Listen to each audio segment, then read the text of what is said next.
ये कहानी है विक्रम और वेताल की सर्वश्रेष्ठ कहानियों में से एक। पाप किसको लगा। काशी में प्रताप मुकुट नाम का एक राजा राज्य करता था। उसकी वज्र मुकुट नाम का एक बेटा था। एक दिन राजकुमार दीवान के लड़के को साथ लेकर शिकार खेलने जंगल चला गया। घूमते घूमते उसे एक तालाब दिखाई दिया।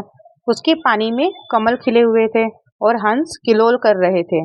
किनारे पर घने पेड़ लगे हुए थे जिनके ऊपर पक्षी बैठकर चहचहा रहे थे। दोनों मित्र वहां रुके और तालाब के पानी में हाथ मुंह धोकर ऊपर महादेव के मंदिर में चले गए। घोड़ों को उन्होंने मंदिर के बाहर ही बांध दिया। वो मंदिर के दर्शन करके बाहर आए तो उन्होंने देखा कि तालाब के किनारे पर कुछ राजकुमारियां अपनी सहेलियों के साथ में स्नान करने के लिए आई थी। दीवान का लड़का तो वहां एक पेड़ के नीचे बैठ गया, पर राजकुमार से न रहा गया। वह आगे बढ़ा और राजकुमारी ने उसकी ओर देखा तो उसके ऊपर मोहित हो गया। राजकुमार भी उसकी तरफ देखता ही रहा। फिर उसने किया क्या कि जूड़े में से कमल का फूल निकाला, कान में लगाया, दांत से कुतरा, पैर के नीचे दबाया और फिर सीने से लगाया और अपनी सखियों के साथ में वहाँ से चली गई। उसके जाने पर राजकुमार निराश हो अपने मित्र के पास में आया और सब हाल सुनाकर बोला, मुझे न तो उसका नाम मालूम है और न ही ठिकाना, वह कैसे मुझे मिलेगी। दीवान के लड़के ने कहा कि राजकुमार आप इतना घबराओ मत, वह सब कुछ बता गई है।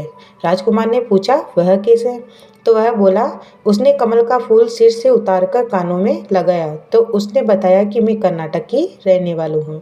दांत से कुतरा तो उसका मतलब था कि मैं दंत बाट राजा की बेटी हूँ। पाँव से दबाने का अर्थ ये था कि मेरा नाम पद्मावती है। इतना सुनना था कि राजकुमार खुशी से फूल उठे और बोले कि अब मुझे कर्नाटक देश में ले चलो।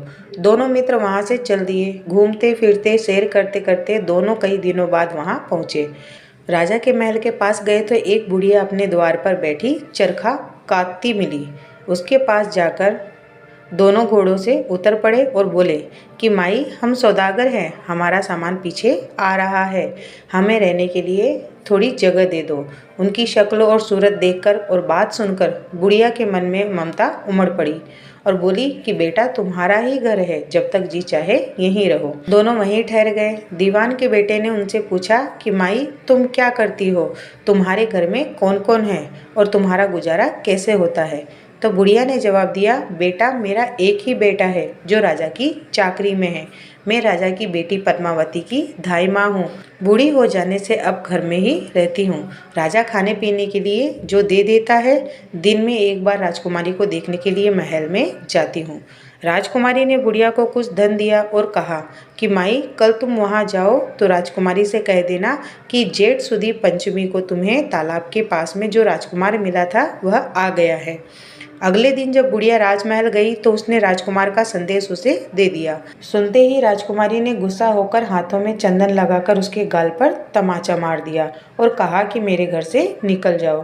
बूढ़ी अम्मा ने घर आकर सब हाल राजकुमार को कह सुनाया। राजकुमार हक्का बक्का रह गया। तब उसके मित्र ने कहा कि राजकुमार आप घबराओ नहीं, उसकी बातों को समझो। उसने उंगलियां सफ़ेद चंदन में मारी है, इससे उसका मतलब यह है कि अभी 10 रोज चांदनी के हैं। उनके बीतने पर मैं अंधेरी रात में आपसे मिलूंगी।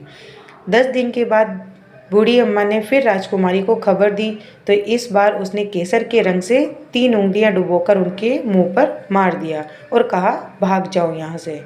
बूढ़ी अम्मा ने सारी बात सुना दी। राजकुमार शोक से व्याकुल हो गया। दीवान के लड़के ने उन्हें समझाया कि इसमें हैरान होने की क्या बात है।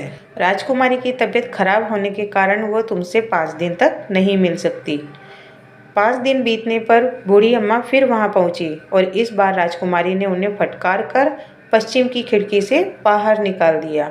सुनकर दीवान का लड़का बोला, मित्र उसने आज रात को तुम्हें उस खिड़की की राह बुलाया है। मारे खुशी के राजकुमार उछल पड़ा। समय आने पर उसने बूढ़ी अम्मा की पोशाक पहनी, इत्र लगाया, हथियार बांधे। दोपहर रात बीत जाने पर वह महल में जा पहुंचा और खिड़की में से होकर अंदर पहुंच गया। राजकुमारी वहां तैयार खड़ी थी और उसे भीतर ले गई। अंदर के हाल देखकर राजकुमार की आंखें फटी की फटी रह गई। एक से बढ़कर एक बढ़िया चीजें वहां पड़ी हुई थी।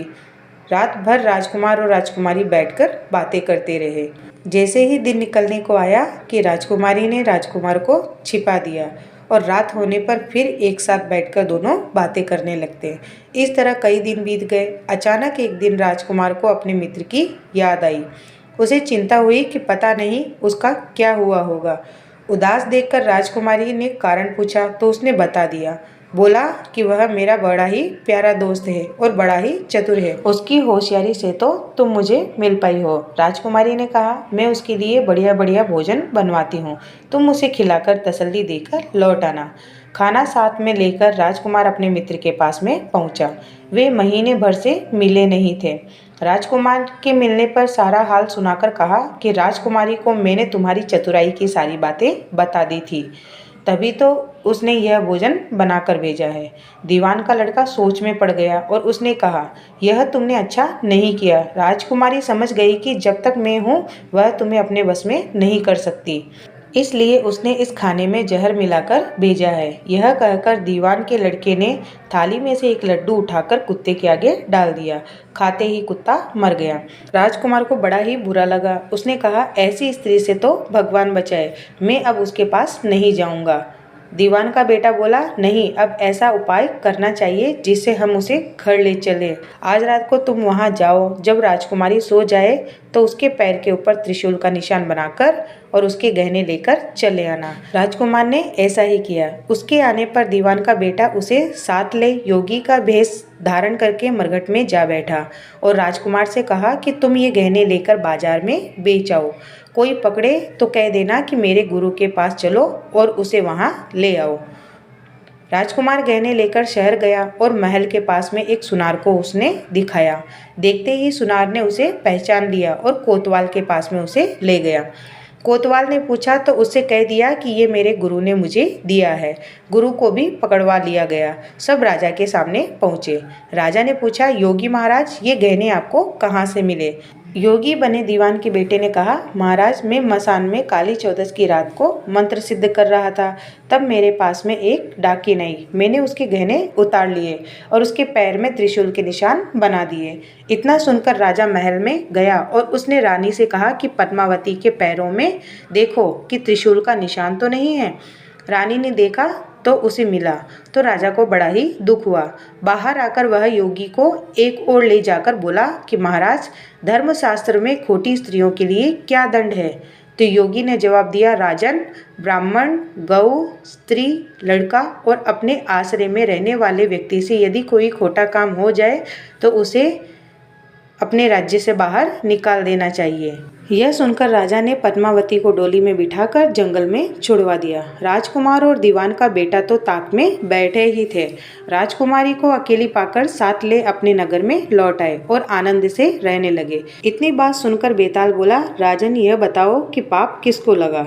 राजा ने कहा, पाप तो राजा को लगा, क्योंकि दीवान के बेटे ने अपने स्वामी का काम किया।